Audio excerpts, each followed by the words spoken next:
Salam, God's Lover, apa kabar? Sukacita dan damai sejahtera kiranya bersama-sama dengan kita. Saya ingin kita bersama-sama membaca renungan dari 1 Petrus 1 ayat 13 sampai 25. Tentu kita tidak akan baca secara keseluruhan. Temanya adalah lihat siapa yang membaca saudara. Saya akan baca dari ayat 13 sampai ayat 17. Sebab itu siapkanlah akal budimu, waspadalah dan letakkanlah pengharapanmu seluruhnya atas kasih karunia yang dianugerahkan kepadamu pada waktu pernyataan Yesus Kristus. Hiduplah sebagai anak-anak yang taat dan jangan turuti hawa nafsu yang menguasai kamu pada waktu kebodohanmu. Tetapi hendaklah kamu menjadi kudus di dalam seluruh hidupmu, sama seperti Dia yang kudus yang telah memanggil kamu. Sebab ada tertulis, kuduslah kamu sebab aku kudus. Dan jika kamu menyebutnya Bapa, yaitu Dia yang tanpa memandang muka menghakimi semua orang menurut perbuatannya, maka hendaklah kamu hidup dalam ketakutan selama kamu menumpang di dunia ini.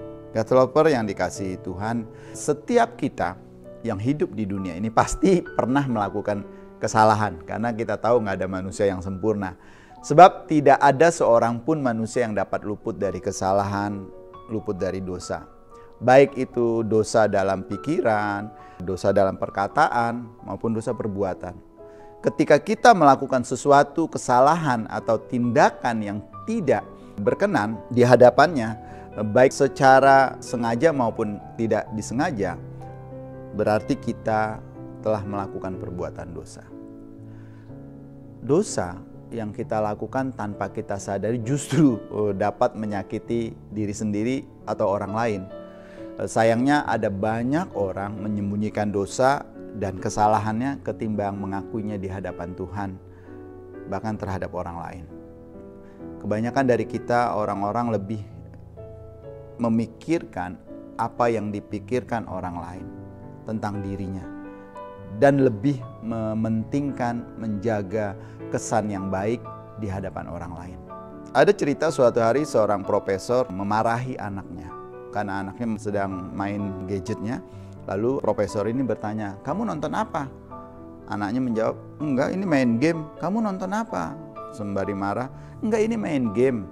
Oh ya, profesor ini sudah membuat robot, sebuah robot yang bisa mendeteksi kebohongan. Ketika ada kebohongan, dia deteksi, dia bisa bereaksi. Nah, ketika anak itu berkata tidak jujur, robot itu menampar pare. Bapaknya marah, kamu bohong ya, apa yang kamu lihat? Akhirnya anak itu mengaku dia nonton situs porno. Ayo kamu kecil-kecil segala macam, belajarlah hidup taat kepada Tuhan, hiduplah benar dan lain sebagainya. Lalu sang profesor ini bilang, ayah tidak pernah melakukan hal ini seusia kamu. Tiba-tiba robotnya menampar sang profesor. Lalu dari kamar istrinya keluar. Ayah kenapa? Kenapa memarahi? Kenapa? Apa yang dilakukannya? Ayahnya marah-marah gini-gini. Ayah nggak boleh seperti itu. Ini kan anak kita, kata si ibu. Tiba-tiba robotnya menampar ibunya. Saudara dari cerita ini tahu ternyata semuanya melakukan kesalahan. Bahkan sang ibu itu pun berbohong mengatakan bahwa itu anaknya, tetapi ternyata bukan anak mereka tapi anak dari pria lain. Bapak Ibu Saudara yang dikasihi Tuhan, God lover, untuk perilaku-perilaku tertentu orang juga tidak mau menanggung malu. Sebagai contoh, sedikit dari kita mau berjalan berkeliling misalnya dengan ada tulisan saya orang Kristen yang tidak pernah meluangkan waktu untuk berdoa, misalnya membaca Alkitab. Atau mungkin dikatakan peringatan saya anak Tuhan yang selalu suka bergosip. Atau berhati-hatilah saya dikuasai oleh nafsu, saya pemarah dan bukan peramah. Bapak Ibu Saudara yang dikasihi Tuhan, jika Tuhan mendaki kita memakai tanda-tanda seperti itu, apakah keinginan kita untuk dihormati orang lain membuat kita takut? Menyatakan kondisi rohani kita yang tidak sesungguhnya? Apakah cara kita menjawab pertanyaan tersebut akan berbicara banyak tentang rasa malu kita di hadapan Tuhan yang selalu menilai kita dengan tepat? Apakah mungkin kita lebih takut kepada pendapat orang lain, apa yang dikatakan orang lain tentang kita, ketimbang apa yang Tuhan pikirkan tentang kita? God lover, dosa kita telah ditebus oleh Tuhan dengan darah yang mahal.